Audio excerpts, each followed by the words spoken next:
Dans cette vidéo, nous allons expliquer le vocabulaire côté opposé, côté adjacent dans les triangles rectangles. J'ai tracé ici un triangle rectangle, c'est le même que celui qu'on a dans la leçon.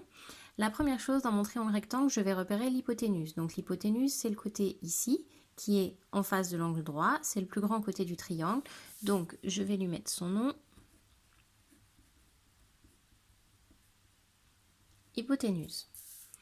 Donc une fois qu'on a posé celui-ci, il nous reste à trouver côté opposé et côté adjacent. Alors pour réussir à trouver qui est le côté opposé, qui est le côté adjacent, la première chose à faire, c'est de choisir un angle.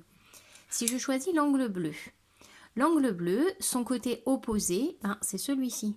C'est le côté qui est en face. Donc il est opposé. Mais il est opposé à l'angle bleu. Parce que, donc je vais le noter ici, je note en bleu, comme c'est mon angle bleu, le côté opposé à l'angle bleu, c'est ce côté-là. Si j'avais pris l'angle rouge, mon angle rouge qui est ici, le côté qui est opposé à l'angle rouge, c'est ce côté-là. Ce côté-là, il est en face de l'angle rouge, il ne le touche pas.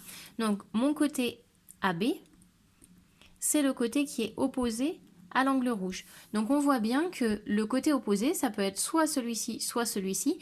Et en fait, ça dépend d'un angle. Donc, la première chose à laquelle il faudra bien faire attention, c'est à partir de quel angle est-ce qu'on se positionne. Si on est sur l'angle rouge, le côté opposé, c'est celui-ci, celui qui est en face de l'angle rouge. Si on est par rapport à l'angle bleu, le côté opposé, c'est celui-ci, c'est celui qui est en face de l'angle bleu.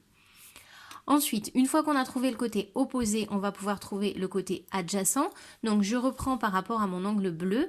Adjacent, ça veut dire voisin. C'est le côté qui est à côté de l'angle. Donc, mon angle, il est ici. Il a deux côtés, mon angle. Ce côté-là, c'est l'hypoténuse. Donc, il a déjà un nom, donc on ne va pas lui en donner un autre. Donc, le côté adjacent, c'est celui-ci. Donc, je l'écris là en bleu parce que c'est pour l'angle bleu.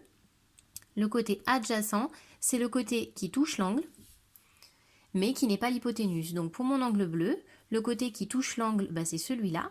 On voit, ici, il arrive, il touche notre angle, et c'est pas l'hypoténuse.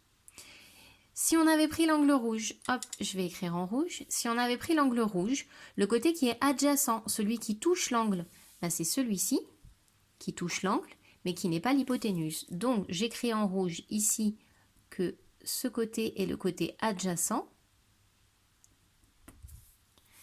Donc là encore, on voit que les deux côtés peuvent être des côtés adjacents, mais ça dépend de quel angle, à partir de quel angle on s'était placé. L'angle bleu, son côté adjacent, c'est celui-ci, et son côté opposé, c'est le côté AC, alors que l'angle rouge, son côté opposé, c'est le côté AB, et son côté adjacent, c'est le côté AC. Donc, pour réussir à utiliser le vocabulaire côté opposé, côté adjacent, il faut bien faire attention à l'angle dont on parle.